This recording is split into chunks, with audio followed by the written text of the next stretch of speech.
At this centre for disabled children in Dushanbe, Tajik families receive much-needed treatment and support.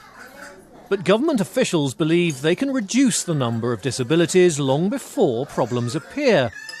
The solution, some say, is to prevent relatives from having children.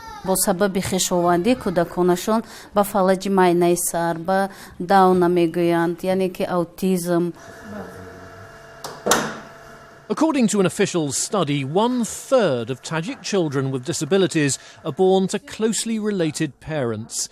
This January, the Tajik Parliament passed legislation intended to reduce the risks. New amendments to the family code, which take effect in July, forbid first cousins from getting married. Genetic testing will be required to ensure that engaged couples are not related.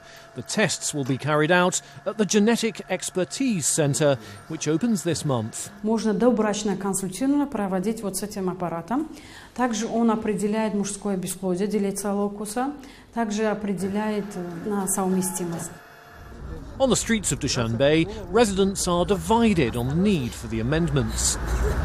Наверное, это бред. Не знаю, мне кажется, это лишнее.